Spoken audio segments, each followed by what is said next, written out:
Saludos, empecemos con el video 2 de la clase 4. Ahora vamos a ver cómo funcionan los sistemas sensoriales.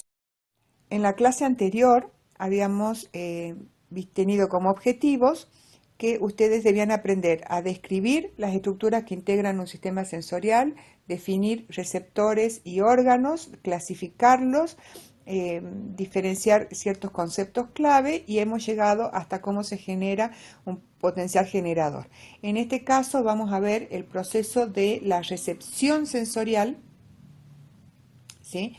Qué información se obtienen de cada estímulo y cómo se los envía hasta el sistema nervioso central, y vamos a ver para eso ciertas propiedades como la propiedad de la adaptación, el principio de las líneas marcadas, y vamos a estudiar qué es el campo receptivo para poder interpretar la relevancia de la función sensorial en los mecanismos regulatorios para mantener la homeostasis. Miremos entonces este esquema en que nos representa todo lo que sería el mecanismo completo del trabajo de un sistema sensorial. Aquí vemos desde el arribo del estímulo a lo que sería el receptor verdadero, el que es el transductor, ¿sí? Pasando por mecanismos de filtración. Luego acá se produce el potencial graduado, el potencial receptor. Si llega al umbral se genera potenciales de acción, y estos van a llegar hasta el sistema nervioso central. Entonces veamos cómo funcionaría el trabajo del receptor en sí.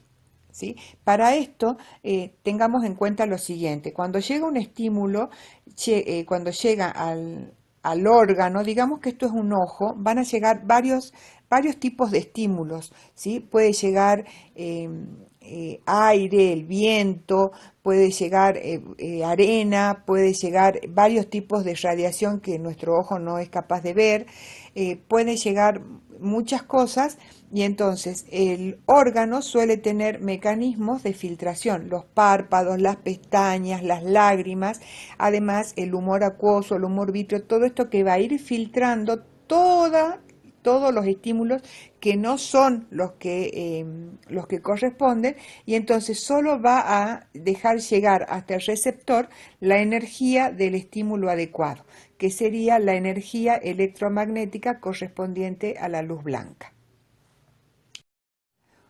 Una vez que el estímulo adecuado arriba a la célula receptora, se van a producir varios procesos. Entre estos, primero hay que absorber la energía que trae el estímulo adecuado, luego esta energía se debe transducir y en algunos casos amplificar, ¿sí? A veces la amplificación viene antes, y luego, una vez que esto se logra, se la integra y se llega al potencial graduado, que es el que se va a conducir y difundir. ¿Qué es lo que ocurre desde el momento en que se forma se genera el potencial graduado, el potencial de receptor? Este potencial, si llega al umbral, va a generar potenciales de acción, pero recordemos que de un estímulo hay varios datos diferentes que deben enviarse desde el receptor hasta el sistema nervioso central. Entonces, ¿cómo mando esta información si lo único que yo puedo mandar son potenciales de acción? Es decir, lo único que me sale desde el receptor hacia el sistema nervioso central son potenciales de acción, y sin embargo yo tengo que mandar distintas informaciones. Ahora lo vamos a ver con detalle. Entonces, antes de enviarlo, se debe codificar mediante códigos distintos que usan como único lenguaje el potencial de acción. Codifico la información para enviar. Vamos al primer paso, por el cual la membrana del receptor detecta y absorbe la energía del estímulo adecuado.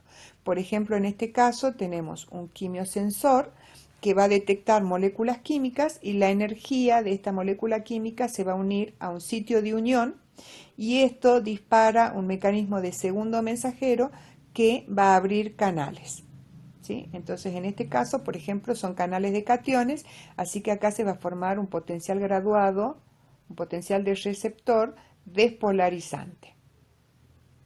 Despolarizante. Acá tenemos otro ejemplo en el cual el estímulo es una presión, por lo tanto la modalidad es de un mecanosensor, y acá lo que hace es deformar la membrana al hacer presión, y al deformar la membrana se van a abrir estos canales, ¿sí? Se abren las puertas y van a entrar los canales de sodio. Tenemos muchísimos ejemplos más. Con esto baste para indicar cómo se absorbería, cómo sería detectada la energía y la tomaría, esta energía del estímulo pasaría a ser parte de la célula.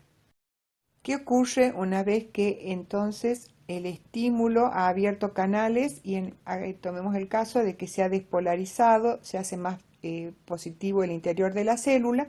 Entonces, sumando la energía de todos los estímulos que pueden llegar, vamos a llegar hasta la zona gatillo, acá se integra, ¿sí? Todo, y en caso de llegar al umbral, se van a abrir canales de sodio con puerta de voltaje y por lo tanto se van a generar potenciales de acción.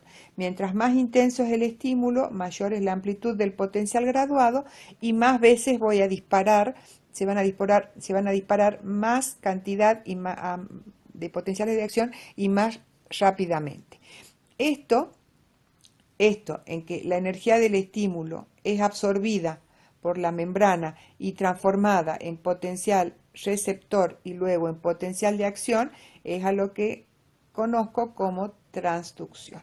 Es la transformación de un tipo de energía en otro. Y acá tenemos cómo ocurriría lo mismo en el caso de un receptor secundario, ¿sí? Entraría la energía del estímulo, acá se genera potencial graduado, un potencial de receptor, que a su vez al llegar hasta el extremo distal va a abrir canales de calcio y va a provocar exocitosis y de neurotransmisores. La sinapsis, acá tenemos un potencial graduado postsináptico y en caso de que en la zona gatillo llegue al umbral, se genera el potencial de acción.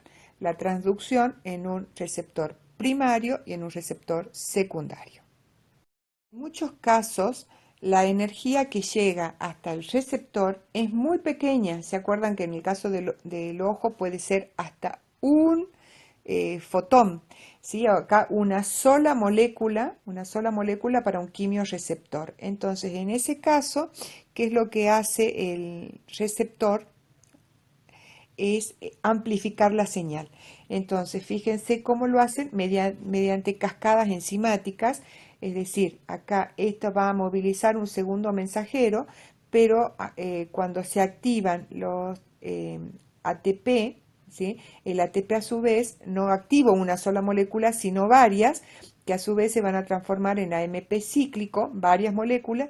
Cada una de estas va a activar una enzima, la proteína quinasa, y cada una de estas enzimas activa a muchas moléculas, a muchas proteínas en la cadena, y cada una de estas a muchas en el siguiente paso, y termino activando muchas moléculas al final, y cada una de estas van a hacer que se abran o se cierren canales, ¿sí? Por lo tanto, una sola molécula va a traer un efecto en la célula muchísimo más intenso. Entonces, la energía en los potenciales graduados, en el potencial receptor, es muchísimo más grande que la energía del estímulo. Es decir, la energía del estímulo es mucho menor, ¿sí? Que la energía del potencial graduado y por lo tanto de los potenciales de acción. Vamos a hacer un pequeño paréntesis para explicar dos conceptos muy importantes que ya podemos entender. Uno es el concepto de campo receptor. El campo receptor hace referencia al área en la cual, al ser estimulada, va a provocar una excitación en una neurona de primer orden. En este caso, esta neurona de primer orden, fíjense que tiene las terminaciones dendríticas muy ramificadas y se han extendido mucho. Por lo tanto, cualquier estímulo, acá sería un pinchazo, que es lo que están haciendo, cualquier estímulo en toda este área va a provocar potenciales graduados y posiblemente un potencial de acción en esta neurona. Por lo tanto, esta neurona de primer orden tiene un campo receptor, todo este área, que es muy grande comparado con otros. Acá tenemos dos neuronas de primer orden que tienen cada una su campo receptor, el área que al ser estimulada va a provocar potenciales de acción en cada una. En cambio, esta va a provocar potenciales de acción si se estimula acá, ¿sí? Es más pequeño y acá tenemos, miren, todavía más pequeño el campo receptor. Puedo tener el caso también en que decida comenzar analizar el campo receptor de una célula situada más arriba en la vía aferente. Por ejemplo, acá tenemos una neurona de segundo orden, ¿sí?, que conecta con estas neuronas pseudomonopolares de primer orden. Estas serían de primer orden y esta es de segundo. Entonces, el campo receptor de la neurona de segundo orden va a ser todo esto, ¿sí?, porque voy a sumar los campos receptores de las dos neuronas de primer orden. Acá, si yo tuviera una neurona de segundo orden, me abarcaría también todo esto. Y puedo tener una neurona de tercer orden que reciba, por ejemplo, de estas dos de segundo orden, acá esta neurona de tercer orden, que va a llegar a la corteza, por ejemplo. Entonces, el campo receptor de la neurona de tercer orden sería todo esto, de tercer orden. Yo establezco cuál es el campo receptor de cuál neurona estoy analizando. Muy bien. Y por otro lado, veamos a qué llamamos unidad sensorial. Y la unidad sensorial la llamo a todos los receptores, ¿sí?, a todos los receptores, más la neurona aferente que está conectada a estos receptores. Acá es muy fácil, ¿verdad? Los receptores son las terminaciones dendríticas. Entonces, todos los receptores que voy a tener en las terminaciones, más esta neurona, esto forma una unidad sensorial, ¿sí? Pero si yo tengo, por ejemplo, receptores secundarios, entonces acá tengo receptores secundarios y voy a tener que estos hacen, mientras que este hace sinapsis con esta neurona pseudomonopolar. Entonces, esto sería una unidad sensorial y esta otra. Son todos los receptores más la neurona con la que hacen sinapsis. Entonces, diferencien el concepto de campo receptor del de unidad sensorial, por favor. Volvemos a este esquema. Entonces, hemos visto qué significa la filtración, cómo se absorbe o detecta la energía, se la transduce, se la amplifica y luego se suman todas para generar un potencial receptor. Ahora, habíamos visto que para enviar esta información hacia el sistema nervioso central, debo hacerlo mediante potenciales de acción, y que estos potenciales de acción deben llevar distintos datos y por lo tanto hay que codificar la información. Eso es lo que vamos a ver ahora. ¿Qué información se debe codificar de cada estímulo? Varía, depende del estímulo, pero veamos lo que tenemos en común. Entonces, en general podemos decir que de cada estímulo se puede informar qué intensidad tiene, qué modalidad es, por supuesto, la duración del estímulo y en algunos casos también la ubicación. ¿Cómo se hace? Para cada tipo de información tenemos distintas propiedades. Por ejemplo, la duración se la informa mediante una propiedad que tienen los receptores, que es la adaptación. La intensidad se informa de dos maneras, mediante la frecuencia de los potenciales de acción y por el reclutamiento de fibras sensoriales. Y tanto la modalidad como la ubicación se hacen por el principio de la línea marcada, que ahora lo vamos a explicar. Acá tenemos arriba cuáles son los 4 datos que se deben informar de cada estímulo y vamos a empezar por la modalidad. ¿Cómo se informa la modalidad? Según el principio de las líneas marcadas. ¿Qué es lo que dice este principio? Que el sistema nervioso central, por ejemplo, acá pongamos el cerebro y esta es el área de la visión, que si le llegan potenciales de acción al área de la visión y llegan por la vía aferente que viene desde el ojo, todos los potenciales que llegan de acá se asumen que son debidos a luz. Entonces, ¿cómo decide el sistema nervioso central qué tipo de estímulo, qué modalidad es lo que le está llegando? Bueno, porque si le llega desde el ojo por el nervio óptico al área de la visión, es luz. Si llega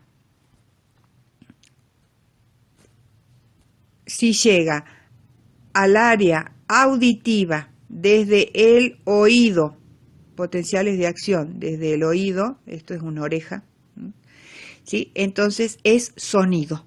Si llega acá, es sonido. Y si viene por este camino, es sonido. No hay otra forma de que ellos reconozcan la modalidad del estímulo más que por la vía por la cual llega y al lugar donde llega. ¿Sí? Y que acá también está representado qué es lo que pasaba en las casas que tenían en el siglo pasado, que tenían muchos empleados domésticos, ¿sí? Y entonces vivían en 2, 3, 4 pisos. Entonces, ¿cómo llamaban a este individuo, por ejemplo? O este individuo, ¿cómo sabía quién llamaba? ¿Sí? No estaban a los gritos. Entonces, si sonaba esta campanita, ¿sí? Dice que era de la puerta de atrás. Entonces, todas las campanitas, fíjense que son iguales y suenan igual. Entonces, cuando ellos oían un campanilleo, ¿cómo sabían a dónde tenían que ir o qué tenían que hacer? Bueno, porque venían acá y veían cuál era la campanita que sonaba. Entonces, esta era la de la puerta de atrás. Si sonaba esta, por ejemplo, podía ser la del dormitorio de la hija mayor. Entonces, ahí es donde se dirigían.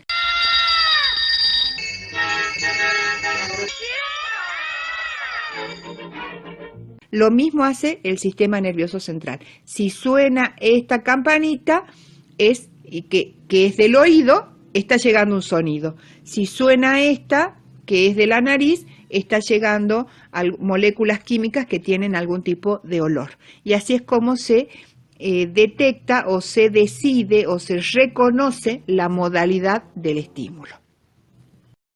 Según el mismo principio, el principio de las líneas marcadas va a servir para informar la ubicación del donde ha ocurrido la estimulación. Esto no sirve para todos los receptores, pero sí sirve, por ejemplo, para los receptores del tacto, de presión, todo esto que llamamos presión, ¿sí? Yo me voy a dar cuenta que me han estimulado en el dedo gordo del pie o en la oreja. ¿Cómo sé eso? Según a dónde llega. Por dónde llega y a dónde llega es lo que me dice cuál receptor ha sido estimulado.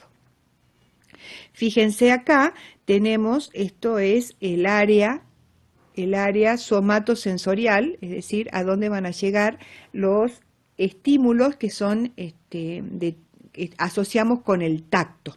Este es el área somatosensorial primaria. Ahí van a llegar los axones de cada uno de los receptores del cuerpo, ¿sí? Que están en la piel. Y entonces, así como está cada receptor, está representado. Cada receptor tiene el mapa que forman los receptores en la piel está representado exactamente topográficamente en la corteza cerebral. Entonces, el receptor de la mano, toda la vía va a llegar hasta un punto determinado de la corteza cerebral. Entonces, si a ese punto exacto llega un potencial de acción, entonces el cerebro va a reconocer que el estímulo ha ocurrido en el dedo pulgar, en la base, exactamente en el receptor S. Y así está representado topográficamente todos los receptores que hay en la piel, en el cuerpo, también los receptores estos de tacto que hay internamente. Fíjense que no tienen áreas iguales, por ejemplo, todo lo que es la cara, los labios, la lengua, tienen un área mucho más grande en proporción, es decir, tienen muchos más receptores que lo que sería el torso o las piernas, porque tenemos zonas con más receptores y que son zonas más sensibles. Del mismo modo, en la zona donde está, por ejemplo, el olfato, está representado topográficamente cada uno de los receptores que detectan los distintos tipos de moléculas. Y también en el área de la visión está representada cada una de las células, los conos y bastones que forman la retina. Y lo mismo también en la zona del oído están representadas en la zona primaria cada uno de los receptores que son las células ciliadas que detectan las ondas sonoras. Así es como se logran ubicar en el cerebro desde qué receptor está llegando el potencial de acción y por lo tanto qué receptores han sido estimulados. Analicemos cómo se codifica la duración, es decir, otra información que mando sobre el estímulo es cuánto duró el estímulo. Bien, esto se hace mediante una propiedad que tienen los receptores, que es la propiedad de adaptación. ¿Qué significa la propiedad de adaptación? Es la capacidad que tienen algunos receptores de dejar de mandar señales cuando el estímulo se hace muy largo. Se dice un estímulo crónico, que es lo que tenemos acá. Fíjense, el estímulo empieza acá, en este momento, y sigue con la misma intensidad hasta acá, hasta que se acaba. ¿Cómo informo cuánto duró? Bueno, en algunos casos voy a tener que, cuando empieza el estímulo, comienza a activarse el receptor. Acá fíjense que se produce un potencial graduado, que llegará a potenciales de acción o no, supongamos que sí, y voy a seguir mandando potenciales de acción, porque sigue el potencial graduado, ¿ven? Continúa el potencial graduado supraumbral y por lo tanto hay potenciales de acción en la neurona de primer orden, hasta que se acaba. Cuando se acaba, ya se termina el potencial graduado y vuelve al estado de reposo. ¿Cómo informa este tipo de receptor? ¿No? El cerebro va a decir, cuando llegan los estímulos, cuando llega, el potencial de acción, ¿sí? Cuando llegan los primeros potenciales de acción, comenzó el estímulo, ¿y cuánto dura? Bueno, hasta que dejan de llegar potenciales de acción, ¿sí? Estos son receptores que se adaptan muy lentamente o no se adaptan, ¿sí? Estos son los receptores tónicos, ¿sí? Y esto los conocemos. Por ejemplo, son los receptores mal llamados de dolor. Todo el mundo sabe que cuando a mí me empieza a doler, porque me hace doler el zapato, me duele desde que me empezó a hacer daño hasta que me saco el zapato y me sigue doliendo hasta que se cura muchas veces. No se adaptan, sigue doliendo. Otro que no se adapta es el oído. El oído está siempre recibiendo ondas sonoras. Lo que hace muy bien el oído, y más que el oído, la zona auditiva del cerebro, es filtrar. Llega un momento en que puede dejar de prestar atención a ciertos sonidos que están ahí, pero no es que deja de oírlos, ¿sí? Muy bien. Entonces, esos son los receptores de adaptación lenta o que no tienen adaptación. Muy bien, ¿y qué pasa con este otro? Fíjense que tengo el mismo estímulo que dura tanto tiempo acá, con la misma amplitud. ¿Qué hacen estos? Estos son los que se adaptan rápidamente, que se llaman fásicos. Entonces, en este caso, ¿qué hace este receptor? Cuando comienza el estímulo, hay un potencial graduado que va a mandar potenciales de acción y luego de muy poco tiempo, depende del receptor, más o menos rápido, deja de mandar. Cero potencial graduado, o sea que acá no se manda ninguna información, hasta que cesa, en cuyo momento también manda una señal, ¿sí? Y ahí dice, ahí se detuvo. Entonces, ¿cómo sé cuánto duró? Bueno, sé cuándo empezó, el cerebro sabe cuándo empezó y sabe cuándo terminó. Entonces puede determinar, reconocer cuánto duró ese estímulo, que fue largo. También puede pasar que mande otra señal si es que en algún momento disminuyó o aumentó la intensidad del estímulo, ahí también se puede mandar alguna señal. Estos, los receptores que sí se adaptan, los conocemos muchísimo. Por ejemplo, son los de la olfacción. Vieron que uno, por ejemplo, se pone un perfume, en ese momento se pone, ay, es riquísimo, lo huele y se huele la muñeca y dice que es rico, pero al cabo de un minuto uno vuelve a oler y ya no es capaz de percibirlo. Se dejaron de mandar señales.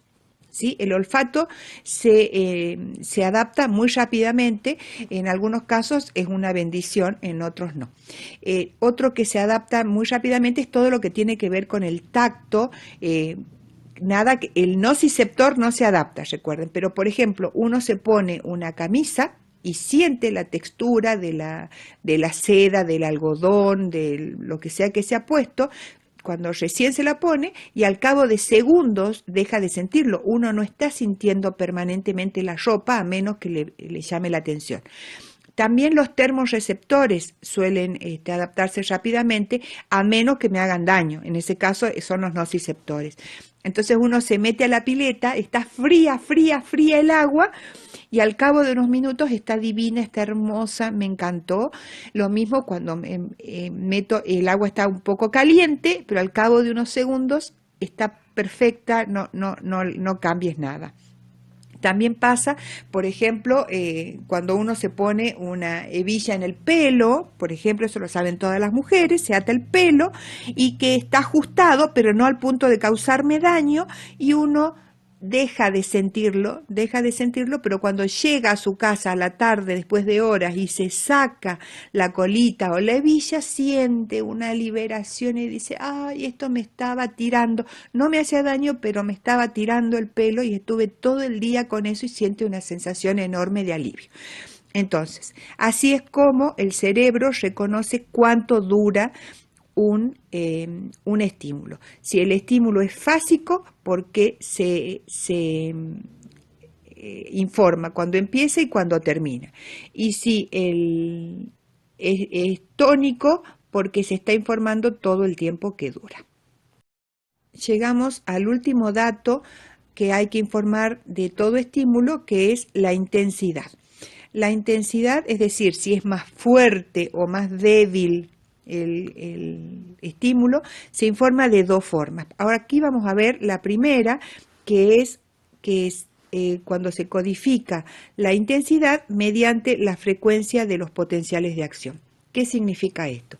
Miremos acá. Acá tengo un estímulo pequeño que me va a provocar un potencial graduado pequeño. ¿Ven? Acá tengo la neurona en la que se está midiendo el potencial, ¿sí? Aquí a esa neurona se le estimula y se mide el potencial en la zona receptora antes de la zona gatillo y se mide el potencial graduado. Y luego acá en la zona gatillo se miden los potenciales de acción y acá a lo largo de la neurona también. Fíjense que acá está el soma de la neurona, ¿sí? Y acá la zona terminal donde va a liberar los neurotransmisores si llega el potencial de acción.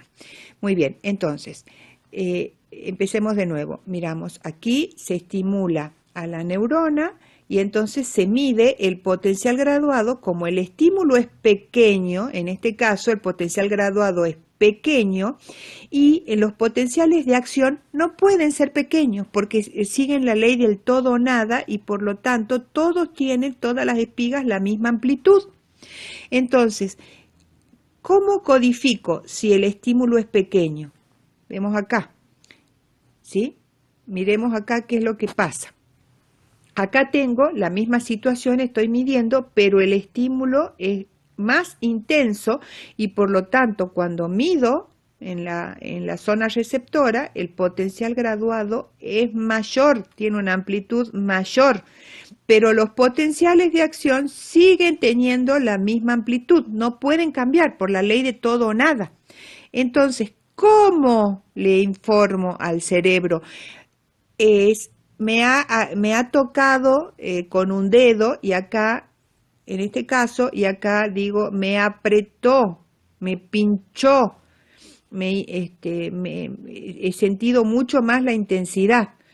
Entonces, bien, el potencial graduado pequeño va a generar potenciales de acción, ¿sí?, con cierta frecuencia, que es la que tenemos acá, ¿sí?, que se transmite siempre la misma frecuencia igual hasta liberar una cierta cantidad de neurotransmisores. A mayor intensidad del estímulo, el potencial graduado es mayor, entonces los potenciales de acción tienen siempre la misma amplitud. ¿Qué es lo que puede aumentar? La frecuencia.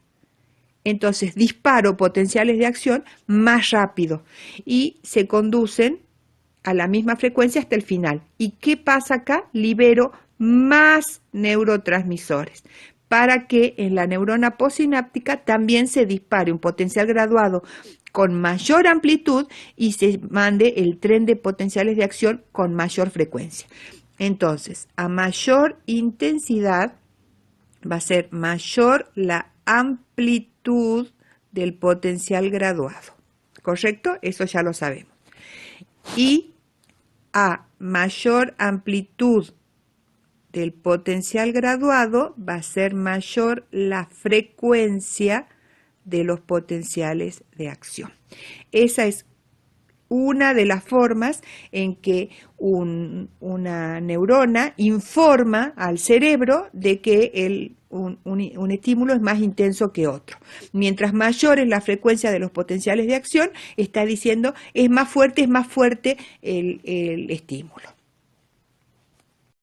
Seguimos con la intensidad y habíamos dicho que hay dos formas de codificar la intensidad. La segunda forma en que las neuronas mandan la información de que es muy intenso, se está haciendo más intenso, es la siguiente: mediante el reclutamiento de unidades sensoriales. ¿Qué significa? Si yo tengo un estímulo débil, algo muy débil, me tocan con un lápiz en la mano, muy suavemente, entonces acá, fíjense, pensemos en esto que la presión, que es bien intuitivo, voy a deformar solo una pequeña parte de la piel y entonces voy a activar, voy a estimular unos pocos receptores, ¿sí? Y generalmente estos son los que van a mandar, estos receptores, solamente los potenciales primero graduados y luego los potenciales de acción, y entonces al sistema nervioso central le va a llegar solamente potenciales de acción desde esta zona, ¿sí? En cambio, si el estímulo no es que se haga más grande, sino que con el mismo lápiz, con esa misma puntita que yo ahí había presionado, empujo intensamente, no para dañar, no hay nociceptores, pero la presión se hace mucho mayor. ¿Cómo va a ser esta neurona para informar? Primero van a comenzar a aumentar la frecuencia de los potenciales de acción, ¿sí? Si aquí la frecuencia era así, aquí la frecuencia va a ser así. Eso es el método que vimos antes. Pero además, si llega un momento en que la máxima cantidad de potenciales de acción, ya no puedo enviar más rápido potenciales de acción, entonces, ¿qué hago? Comienzo a activar zonas vecinas. Entonces, esto llega a su máxima intensidad y comienza a mandar también potenciales de acción las neuronas que están alrededor. Entonces el sistema nervioso central dice: el estímulo es realmente muy intenso. Primero porque desde la zona puntual en la que yo estoy detectando la máxima estimulación, que sería esta, ¿sí?, me llegan a máxima frecuencia los potenciales de acción. Pero encima ahora me están llegando desde las vecinas. Por lo tanto, el estímulo es muy intenso. Entonces, ahí se interpreta cómo se va aumentando la intensidad. Después de haber visto todo esto, de cómo la información es detectada, procesada, filtrada y codificada, sabemos que se manda al sistema nervioso central, donde se va a integrar. Esto hemos visto anteriormente como las funciones del sistema los sistemas sensoriales, pero entonces ahora ustedes pueden entender más la importancia, la relevancia que tiene que toda esta información llegue para mantener la homeostasis, ¿sí?, para controlar los movimientos, que vamos a verlo mejor cuando ustedes vean los reflejos, y vamos a poder tener las sensaciones para mantener la homeostasis, pero también la percepción del mundo que nos rodea, que nos va a permitir interactuar con el exterior, con otros individuos, y también tener conciencia de nosotros mismos. Para almacenar información, esto tiene que ver con la memoria y con el aprendizaje, ¿sí?, que lo que nos va a permitir es mantener las funciones cognitivas superiores, que es en el área frontal del cerebro, ya los van a ver, que está más desarrollada en algunas especies que en otras, y que esto es lo que permite tener ideas, pensamientos, reflexiones, la creatividad y todo lo que consideramos como funciones superiores. Para cerrar este tema, los sistemas sensoriales, el subsistema de entrada en el sistema que sería el cuerpo de un animal, veamos entonces, recapitulemos, que la función básica de un receptor es detectar un cambio en la periferia. Este cambio se llama estímulo. Recordemos que la periferia es todo aquello que no es sistema nervioso central. No significa que tiene que ser el exterior. La periferia es el hígado, es el pie. Y además debe convertir la energía del estímulo en señales eléctricas, que es a lo que llamamos transducción. Primero potenciales graduados y estos, si llegan al umbral, potenciales de acción. Muy bien, debido a que el sistema nervioso central se comunica solo mediante potenciales de acción, el mensaje, la información sobre el estímulo debe estar codificada para enviar información compleja. Luego el sistema nervioso central lo va a decodificar cuando procesa la información y la integra. Las sensaciones, recuerden que son simplemente la llegada y procesamiento de los datos, los valores, los potenciales de acción sensitivos al sistema nervioso. Cuando estas sensaciones se hacen conscientes y se interpretan, hablamos de percepción. No todas las sensaciones se convierten en percepciones. Recuerden, el pH de la sangre no es una percepción, no lo conocemos. Sin embargo, es una sensación, el sistema nervioso central lo sabe. Cada receptor tiene sensibilidad diferencial a un tipo de energía que se llama el estímulo adecuado. Y cada vía aferente, como está conectada a un solo tipo de receptor y arriba a un área específica y un punto específico dentro del área específica que le toca, es así como el cerebro discierne, reconoce la modalidad y la localización del estímulo en caso de que se pueda localizar, ¿sí? La duración del estímulo se codifica mediante la adaptación. Recuerden que hay dos tipos de adaptación y de las dos formas el cerebro reconoce cuánto dura un estímulo. La intensidad del estímulo, por su lado, se codifica mediante dos formas. Cuando aumenta la intensidad del estímulo, aumenta la frecuencia de los potenciales de acción, y cuando aumenta la intensidad del estímulo, aumenta el número de receptores vecinos que se activan por ese mismo estímulo.